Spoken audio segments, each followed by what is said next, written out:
The question is that the House do now adjourn. Mr David Amess.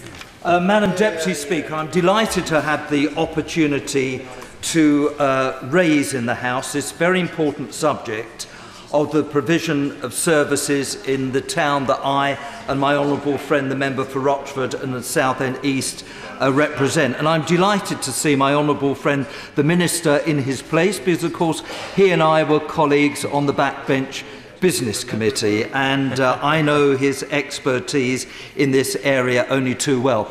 Now, Madam Deputy Speaker, I say to my honourable friend, the Minister, in a gentle way, I am somewhat confused these days, given that there has been a huge change in the provision of services by local authorities generally, how the department actually measures their performance. So when I hear that Southend Council is doing well, I want to be able to compare it against other councils, but that just doesn't seem too easy at the moment. And if I say to my honourable friend, for instance, the health and well-being element of local authority provision, there doesn't seem to be any measurement in place at the moment. Education. Now, in my area, all the secondary schools are no longer under the domain of the local authorities. Not all the primary schools and junior and infant schools are. Again, I'd like to hear from my honourable friend something about how we would measure them, because I think it's important to have a yardstick whereby we can judge performances. Now, my honourable friend knows only too well that I'm very committed to Southend. I don't think we need to argue about it. Southend-on-Sea is the finest seaside resort not only in the country but in the world. And I've argued that we have been far too modest about just what a great town it generally is. And my role, and my honourable friend, the member for Rochford and Southend East role, is that we come here to this Parliament, the mother of all parliaments, and we make the case for Southend to get the maximum provision possible in terms of any monies which are allocated. That is regardless of who the government of the day might be. And I say to my honourable friend, I'm in confusion about a local authority. I'm in confusion as to who actually runs it. Is it the wide number of local councillors, 7 different groups? Are they running it? Or is it the council officers who are running it? Because I get so frustrated when I find credit being taken for things which I personally think are not actually down to the local authority. And there doesn't seem to be much praise for central government initiatives. So if my honourable friend, if he's got time today to reflect on my points, I'd be glad to hear from him. But if not, perhaps he would write to me in due course. Now, Southend had a Conservative council between 2000 and 2014, 14 years. The council was responsible for many of the high-profile projects and improvements to the local environment and amenities, which the current administration is claiming credit for. I mean, they never say, yes, that was 5 years ago when the now Secretary of State came down to Southend to sign the city deal. And all these years later, because we know how long it takes for capital projects to actually be enjoyed by everyone. No praise given to the once magnificent leadership of Nigel Holcroft and John Land, the deputy. I mean, so good was the council that in 2012 we were made the Council of the Year. And Nigel Holcroft very nearly became the Leader of the Year. Now, the then Conservative administration invested millions of pounds in the pier. If I say to my honourable friend, the Minister, I had a meeting with together with a few other Essex members and Kent members with the Chancellor 2 weeks ago. Whole range of issues. But if there's any money in the budget in March, I was asking for money to help with the marina. We could really benefit from a marina, and this is the longest pier in the world. I mean, we owe the Victorians so much, but needs a bit of help now. And I think, given that the Chancellor is minded to reflect on the success of the Northern Powerhouse, which I know is the responsibility of another one of our honourable friends, to see whether we might be able to do the same, because the Deputy Speaker is an Essex member as well, but she's not too near, as near to the coast as one would like her. But she, Madam Deputy Speaker, knows only too well the points we're making of. And I think the Chancellor wants to explore whether there is some mechanism whereby we can get all the organisations together to promote the Thames estuary. So I asked for help there. But the previous Conservative government managed to get improvements on the pier by reciting the Royal Pavilion. A huge boat came down, bringing the large structure, you know, bigger than one of these dreadful, tragic 30 or 40 whales would have been washed ashore. Absolutely magnificent. The Conservative Council invested in a new swimming and diving centre, which was used for a training centre in the Olympic Games and is still being used now. Mr Daly apparently regularly dives there, and one of our honourable friends who took part in the bigger splash, I know that she went and practiced there. And that's a wonderful diving centre at Garrans Park. And we also obtained funding for the first phase of the City Beach, another wonderful project. Now, all of this investment was aimed at making Southend an all-year-round destination for families and a top visitor attraction, because my honourable friend will realise that the problems we've had with many of these seaside coastal resorts is that because now you could get on EasyJet for £20 odd to go to Venice, it makes it very tough to attract British-based residents to have more than a couple of days in some of our seaside resorts. So we're trying to enhance the wonderful facilities that we already had there. Now, the previous council was also responsible for the Forum project, and that's in partnership with the University of Essex and Anglia Ruskin University. We have a magnificent new library, business support centres, and the Arts Centre was opened officially by the Duke of Kent this week, and I was actually there, and he unveiled a bust of his cousin, Her Majesty the Queen. Wonderful, wonderful facility. The Forum provides incubator space for start-up companies and access to tailored business support programs. There is space for up to 10 businesses at any one time, and these will support over 110 jobs over a 10-year period. It might not seem a huge number over 10 years, but believe me, to the families who will be investing in this, it means a great deal. This project would never, I say to my honourable friend, would never have got off the ground without the energy, commitment, vision and funding provided by the Conservative Council.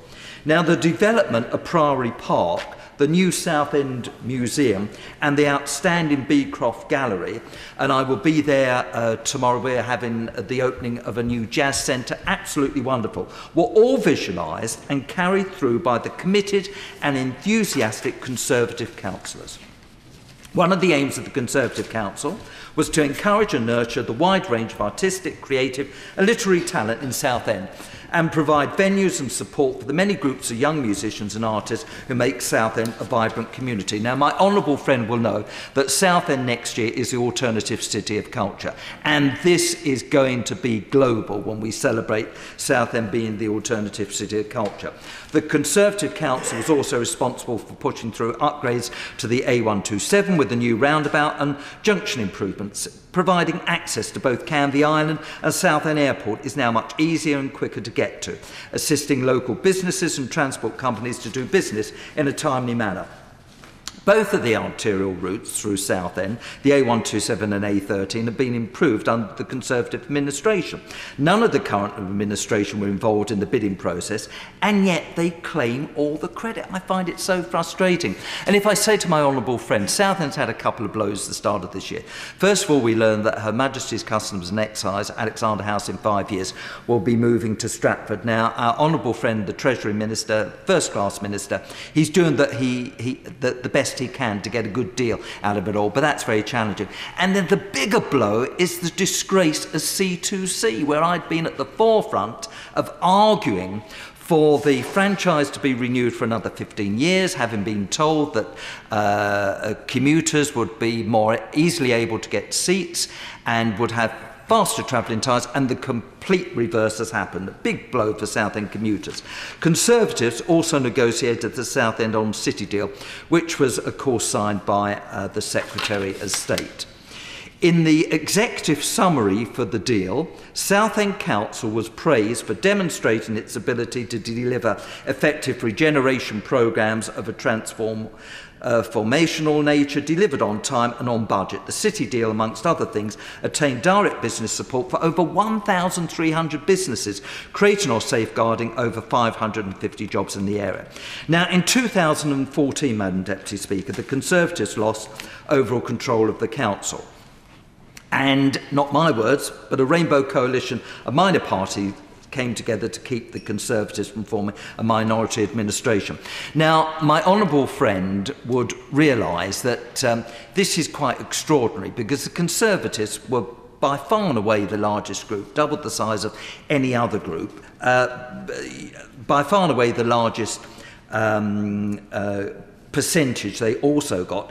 And yet all these other parties, Labour, Liberal, Independents, and I don't understand the concept of an independent. I mean, they must have a political philosophy, so let's hear about the political philosophy. The United Kingdom Independence Party. Now, since then, the United Kingdom Independence Party, 5 were elected. They've now split into 2 groups. And the independents, I think, are split into 3 groups. So if I'd have been voting for these individuals in the local elections, I would be pretty upset, really, because I think it's quite wrong that they've somehow come together. And if you look at the political spectrum, how does it happen that the United Kingdom Independence Party locally are working with Labour and Liberal? Absolutely extraordinary. And it's been a disaster for the residents of Southend. So we have 9 Labour, 4 Liberals, 11 Independents in 2 separate groups, 5 UKIP, again in 2 separate groups. It's very difficult to see any cohesive policies at all. Rather than having a vision for the town as the Conservatives did, they are constantly caught in popularity rather than making the hard decisions needed for a responsible council. Their reliance on council officers means that there is no overall plan for the future of Southend and no transparency in the decision-making process. They are happy to criticise the previous administration for wasting money, yet they publish Outlook magazine using public money to publicise themselves. There's also a constant flow of press releases from their obviously overworked press officer in an effort to convince local residents, and in particular the local media, that they are doing a fantastic job. Since taking power, this ragbag administration has raised council tax by 1.95%, despite being offered a government council tax freeze grant. Parking charges in the town centre have been raised by 20% in the town centre, hitting local businesses hard. This is despite the claims by the current administration, when they were in opposition, that car parking charges were too high and affecting local businesses. Fees and charges for all services and Southend attractions have been hit by an above-inflation rise of 20%. To add insult to injury, cremation charges have been raised by £100, hitting families at a very vulnerable time. The current administration has reduced the waste budget by nearly £900,000. Their miserable record on the environment has seen 55 litter bins removed, with more being threatened with removal. Envirocrime Team Officers Act recycling scheme scrapped, including the white textile recycling sacks, and weekly rubbish collections are threatened. 4 public toilets are threatened with closure. Only prolonged pressure from the Conservative group has kept them open. The proposal to close them came from unelected officers, bringing into question whether Southend Council is being run by elected councillors or not. They have left, in terms of my honourable friend, the member for Rochford and Southend East, they have left Shoebury Nest residents open to flooding because they're not prepared to make unpopular decisions regarding the improvement of sea defences. This administration promised a review of flood defences when they were in opposition, but 2 years later it is still under review while residents' homes and livelihoods are at risk. The lack of leadership and experience shown by the current administration has led to council officers, I think, being in the situation where they seem to take more and more responsibility. Now, in April 2013, responsibility for public health functions was transferred to councils. The Health and Wellbeing Board of Southend Council, which should be overseeing really what goes on at Southend Council, which CQC and Monitor are doing at the moment, should be a robust body responsible for holding the management of services to account. It seems to be used as another council committee. I'm advised that a UKIP councillor chairs this, or he's part of the breakaway movement. I don't quite understand all the internal machinations of these political groups. Funding is looked at as an opportunity to promote council schemes to the detriment of local health services. This board, I believe, Madam Deputy Speaker, should be holding local health service providers to account to make sure that local residents get the best possible care. Yet only yesterday I received notice that CQC has put a GP practice in my constituency into special measures following an inspection in September 2015. So in conclusion, Madam Deputy Speaker, this administration had tried to claim the credit for everything achieved by the former Conservative-run council, including the Forum, despite having criticised the previous council for borrowing and wasting too much money. Having claimed that the previous council's borrowing was out of control, they've increased borrowing by £9 million. They're currently looking to outsource the development work on the pier, which would completely change its wonderful character, despite opposition from residents. Entry charges to the pier have been raised by 20%. Local businesses, which rely on the flow of holidaymakers and day trippers, have been dismayed by this as it impacts directly on their businesses, including the famous best ice cream in the world, Rossi's. Extortionate parking charges in the town centre have also had an adverse effect on local shops and places of entertainment, including the Palace Theatre and the wonderful Cliffs Pavilion. The only policies that this council has come up with since being elected have been in search of media plaudits and good sound bites. They take the credit for projects where they have no input and blame national government when the money runs out. They are wrecking all the good work done by the previous Conservative administration and letting local residents down. So I ask my honourable friend the Minister, what criteria is the department using to judge the performance of local councils? With more powers being delegated to local authorities, what provision is being made to ensure that local services are properly run and that elected officials are held accountable for their actions on behalf of the residents who elected them? Who decides when enough is enough, and what redress do local residents have when their council lets them down so badly?